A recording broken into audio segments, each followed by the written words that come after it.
All right, working in a chicken coop today, and yes, it's hot, and you're getting the bald guy with the do-rag and sunglasses on look today, and that's just all there is going to be to it because it's just too daggone hot and I'm sweating.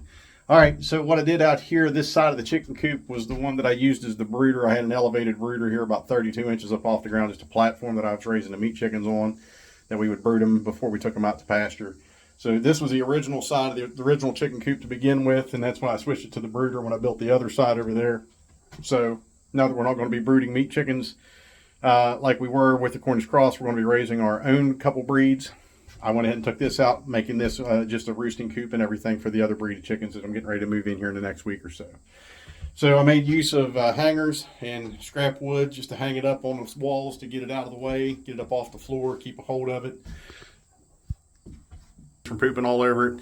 These are plate heaters for brooders, and they need cleaned off. They've just been stored out here and everything. And I just got them hung up there out of the way. Stuff goes in buckets. Buckets get hung up there. That's a good way to store stuff, get it up off the floor. And I just got this mess to clean up here now. The rest of it looks fairly decent. Now I got to get the roosting bars in here, and then I need to get a door cut in. All right. So the couple videos ago, what the hell's wrong with people? Holy crap! Wow, that thing took off. Surprised me immensely. I don't know why. It was just me kind of like, wow, what's going on around here? What's crazy? Just craziness. And turn around 2.5 thousand views and increased my subscriptions by almost 100 people. I'm going, geez, Wes, what was that all about? So it's not something I normally do. It was just me kind of thinking out loud about, crap, man, what's going on? There's just so much crime around here and everything now, and the uptick in crime. And it's not a surprise to see something like that in a more heavily populated area. But you take a state of 1.7 and some odd million people, oh man, I mean, it's just crazy. Now, to give credit to West Virginians, some of that was committed by people not from West Virginia, but it happened in our state nonetheless. So I'm not saying we're better than anybody else, but I'm just saying we have our own problems. Trust me, we don't need you to bring yours here, and that's every state.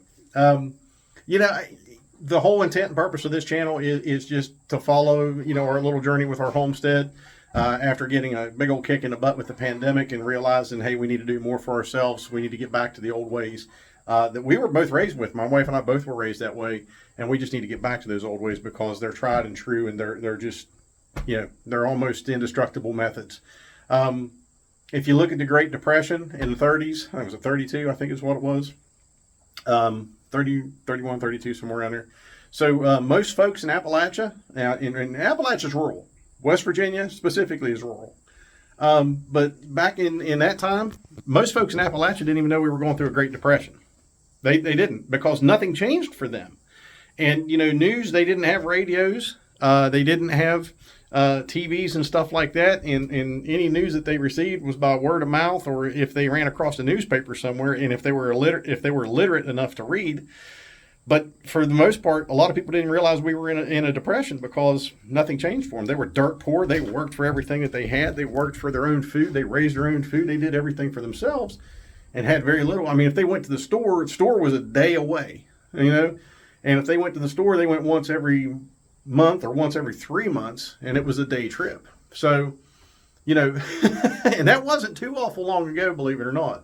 But, like I said, these are tried true methods that kept people alive and, made them self-sufficient, self-reliant, and not dependent on outside entities. And they definitely were not professional consumers like we see today. I think with everything that's coming down the line, we've not seen the bottom of it yet. The rock bottom is coming, and it's coming awful quick. And we do not have a parachute.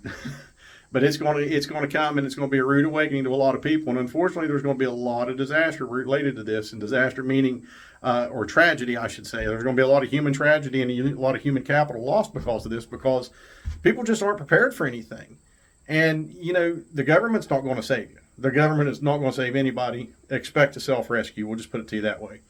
But, the whole point of this is to make us more producers and less consumers. This is why I do this channel. This is why I started doing what I'm doing.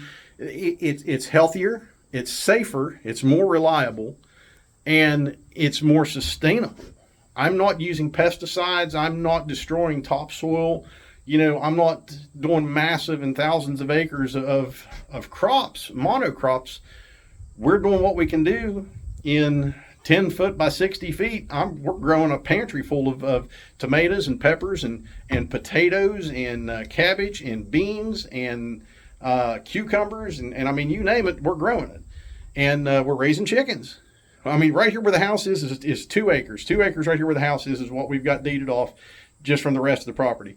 On these 2 acres, we've got 39 chickens, 4 rabbits, and multiple garden beds. And we're surviving. We can survive on that 100%. Now, ultimately, my goal is to get us to 80 to 90% of our own product. 80 to 90% of our own food will come right here from this farm. And that's the whole purpose and intent of this. And by the way, if you want to include that 2 acres, even though the pigs aren't on those 2 acres, their pen, part of their paddock is in that 2 acres. So we've got 4 pigs to add to that as well. And next year, hopefully I'll add about 4 lambs over here as well.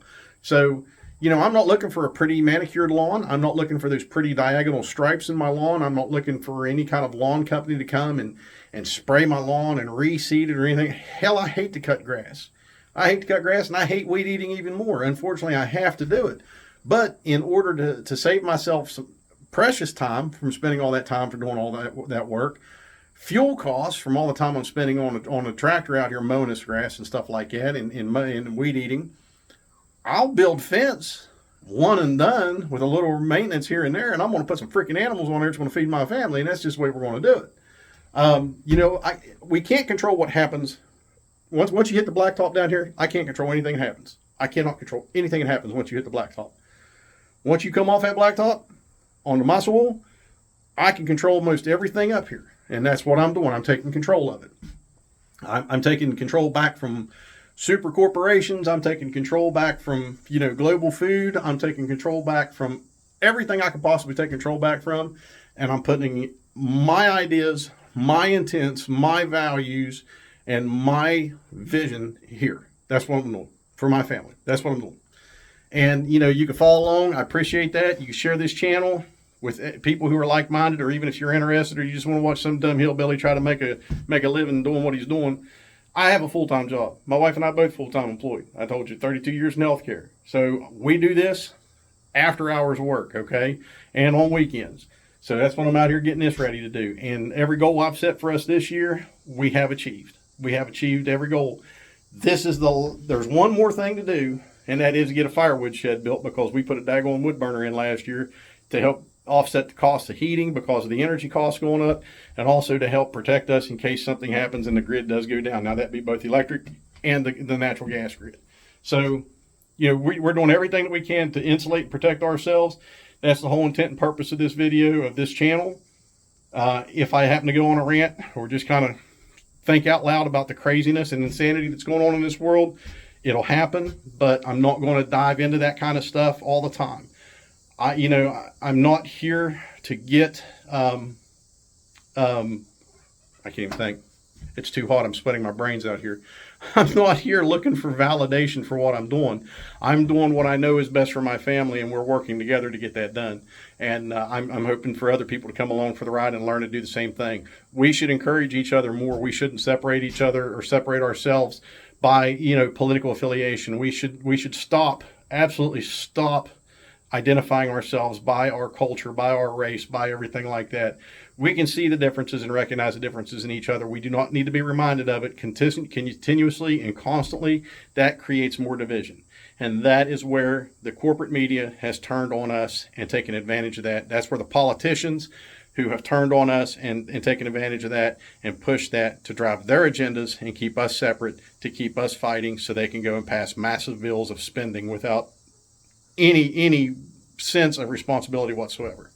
So until we all decide that we need to unite, we can end it. It's a one and done. It truly is. You people think, you're going to make changes in the voting booth. You are going to make changes in the voting booth. As long as you keep voting for that same damn person, that same damn incumbent that hasn't done anything for 20, 30 years, that you think has done more for you. West Virginia's terrible about it. West Virginians tend to vote like their parents and their grandparents, because there was a strong union tie there. And I was raised in a union coal mining family. Without divulging too much of my personal information, my mother was a coal miner. My mother went to work in the coal mines in the 1970s to support 3 kids after she left an abusive drunk. Okay, so yeah, my dad was a drunk. So okay, but my mom went to work in the coal mines, and she worked as a coal miner. As a coal miner, my mom worked longwall. She ran the buggy. She shoveled the belt line. She pulled shields. She built cribbing. That woman was a coal miner from the bottom of her feet to the top of her head. And I'm going to tell you, she's crippled up from it today, but she will still work your ass in the ground. So massive respect for that. So don't think that I come from anything privileged. There was no silver spoon in my mouth. Any silver spoon in my mouth come with coal dust around the edges of it. So there you go. We work for everything that we have here. And that's what we expect everybody to do. Work for what you get. Work to get yourself better. And that's all. That's all. Just be respectful to each other. Quit putting your freaking differences out in the forefront and demanding they be recognized and demanding people bow to them. Live your daggone life, and that's all we ask. That's all we ask. Don't tell me how to live my life. I ain't going to tell you how to live yours. That's it. I've got work to do. It's daggone hot, but I got to finish work, so that's what we have to do. Anyways, keep working the StarVet system. Get prepared. Stay prepared. Take care, and God bless.